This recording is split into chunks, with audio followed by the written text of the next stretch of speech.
السلام علیکم۔ امید ہے آپ سب لوگ خیریت سے ہوں گے۔ میرا آپ سب سے ایک سوال ہے، اگر آپ سے کہا جائے کہ کسی بارودی سرنگ پر سے گزر جائیں تو کیا آپ ایسا کر لیں گے؟ یقیناً نہیں، کیونکہ ہم سب کو اپنی جان پیاری ہے، مگر لیڈی ڈائنا نے اپنی زندگی میں ایک بار نہیں 2 بار ایسا کیا۔ یہ 15 جنوری 1997 کی بات ہے، جب وہ انگولا میں بارودی سرنگیں ہٹانے والے ہیلو ٹرسٹ کی مہمان بنی۔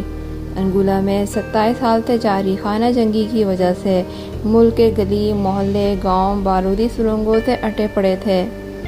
خانہ جنگی کے خاتمے کے بعد بھی ان بارودی سرنگوں کی موجودگی معصوم جانوں کے نقصان اور معذوری کا باعث بن رہی تھی۔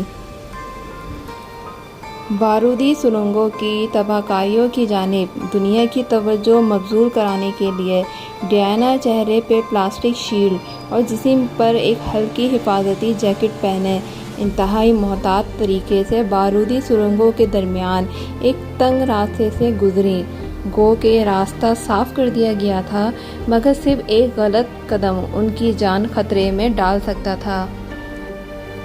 ڈیانا جب واپس پلٹیں تو انہیں احساس ہوا کہ کچھ نیوز فوٹوگرافرز ان کی تصاویر کھینچنے میں ناکام رہ گئے۔ بس پھر کیا تھا، وہ ایک بار پھر اس پرخطر راستے پر چل پڑیں۔ ایسی ہی بہادر تھی لاکھوں دلوں پر راج کرنے والی ڈیانا، جن کے مداحوں کے دلوں میں ان کی یادیں ان کے 60ویں یوم پیدائش کے موقع پر پھر تازہ ہو گئی ہیں۔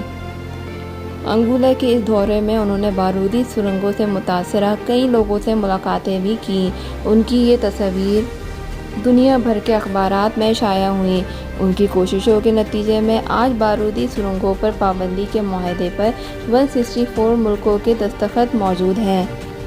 چھوٹے بچوں کے اسکول کی ٹیچر سے ایک باغی شہزادی بننے والی ڈیانا کی پیچیدہ زندگی اور شاہی روایت سے انحراف نے شہزادہ چارلس کے خاندان پر دیرپا اثرات چھوڑے۔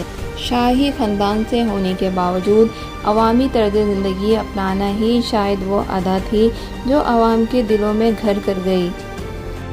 ہیلو ٹرسٹ کے موجودہ سربراہ جیمز کوون کہتے ہیں کہ ڈیانا کے پاس جذباتی ذہانت تھی، جس کی وجہ سے نہ صرف وہ تصویر کو تمام زاویوں سے دیکھ سکتی تھی، بلکہ اسی بنیاد پر وہ انسانوں سے خود کو جوڑ بھی لیتی تھیں۔ انہیں معلوم تھا جہاں دوسرے لوگ صرف عوام کے دماغ تک پہنچ پاتے ہیں، وہ لوگوں کے دل میں اتر جانے کی صلاحیت رکھتی ہے۔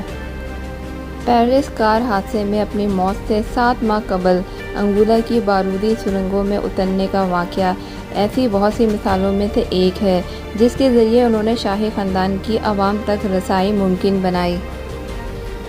مثال کے طور پر بچوں سے زمین پر گھٹنوں کے بل بیٹھ کے بات کرنا، مریضوں سے ان کے بستر پر بیٹھ کر خیریت دریافت کرنا، مداحوں کو اپنے ہاتھ سے خطوط لکھنا۔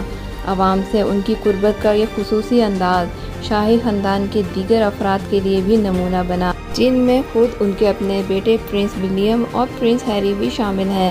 ڈیانا کا یہ طرز زندگی 21ویں صدی میں بادشاہت کے جاری رہنے کو بامقصد رکھنے کے لیے نمونہ عمل ہے۔ یہ حقیقت ہے کہ ڈیانا غریب اور نادار لوگوں سے ملنے والی پہلی شخصیت نہیں تھی۔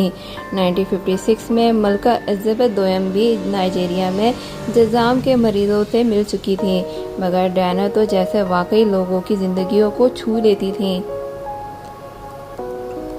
ڈیانا خود اپنی تلاش میں کی مصنفہ سیلی بیڈل کہتی ہیں کہ شاہی خاندان میں ڈیانا ایک ایسی شخصیت تھی جنہیں لوگوں کو گلے لگانے میں کوئی مشکل نہیں ہوتی تھی۔